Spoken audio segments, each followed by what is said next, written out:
hawaas Oromoo kabii Kanaadaa kutaa Albertaa magaal Kaalgariif naannoo sii jiraatan cufaaf horeen tumsoo immin fulbaan gaaf 30 bar 2023 guyyaa waaree boottuu PM irra beellam qabatte jirte kaayoon miidiyaa sab guddayyaa katay Oromiyaa miidiyaa neetwork tumsuuf jedhaan iddoo walargee Paariij Community Center 66024 Rundelhoon Drive North East taachu siiloo deefaan qophiitan irra Director OMN naaf degene guutamaa dabalate maatiin Oromiyaa miidiyaa neetwork nama hedduu targaama al Oromoof Oromiyaan ammaan tankee jirtu akkuma kana waasu kaan koomaniiti biyyala taqamna kamit deebimne jabeessu dandeennaan ajandaa marii tanaatii jedhu hawaasi Oromoo kadheedota akka Brook, Saskaato, Grand Prairie, Edmontoniif kanneen biroo irra nafna jechuun affeeramtaan.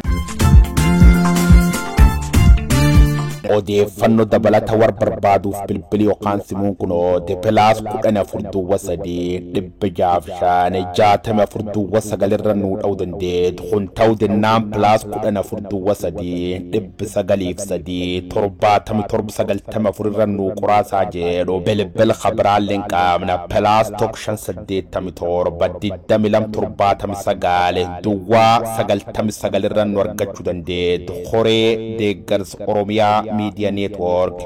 Sadam sudah ini gamajirti, of kopteisi yeroo kan tikiti. Harri fulbaana 18 bara 2023 akkam jirtu kabajamtoota daawwattoota Oromiyaa Media Network oduu ijoo guyyaa kanaaf qabanne isinitti himna kan isinitti himani wabii xilaa'uun. Humni Finxaalessaa Amaaraa Faannoon godina Shawaa Bahaa aanaa Fantaallee ganda Xuuxxuuxxii jedhamu keessatti haleellaa banuu maddeen OMN itti himan. Dilbata kaleessaa fulbaana 17 bara 2023 humni Faannoo kun bakka buufata isaa haroo Arbaa irraa ka'uun daandii Itiyoo Jibuutii to'achuuf kan dhufe yoo ta'u qindoomina humnoota nageenya mootummaa fi uummataatiin humna kana deebisuun danda'amee jira jedha maddii OMN achirraa dubbise. Akka maddii OMN kun jedhutti haleellaa humni Finxaalessaa Faannoo bane kanaan humnoota nageenyaa mootummaa irraa namni tokko du'uu 18 madaa'anii jiru. Lafti Qorkee jedhamtu lafa tarsiimoo dinagdee Itoophiyaaf barbaachistuudha kan jedhu maddii OMN kun lafa kana qabachuuf yaalii humni kun taasisaa jiru olaanaadha jechuun yeroo ammaa kana uummanni lafa kana qabachuun taappeellaa kanaan dura bakka sanaa humni kun dhaabee buqqisanii jiru jedha.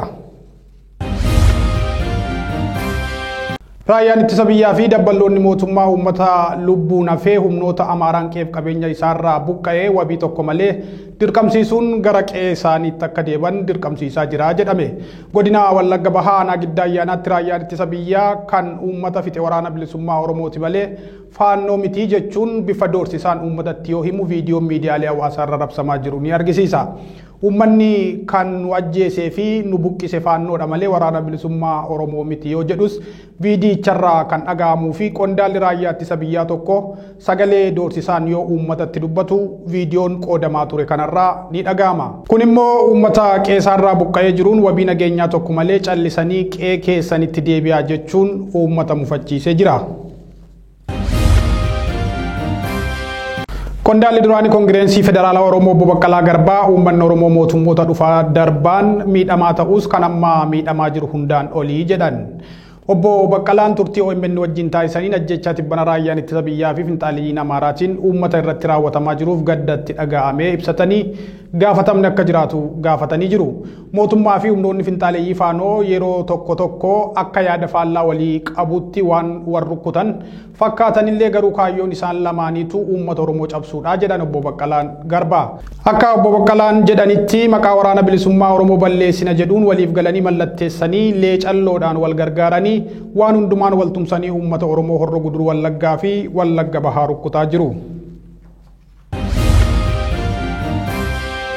Gaafatamummaa fi hanqinni namoota miidhamanii Oromiyaa keessatti dhabamuun cabinsa mirga namoomaa naannichaa keessatti akka ammeessa dhaabbileen siyaasaaf siivilii ibsaa jiru. Oromiyaa keessatti ajjechaan hidhaan reebichi murtee seeraa malee namoota irratti humnoota mootummaatiin raawwatamu hammaachuu isaatiif sababa kan ta'e gaafatamni jiraachuu dhabuudha jedhan kanneen yaada isaanii dhimma kanarratti OMN'if qoodan.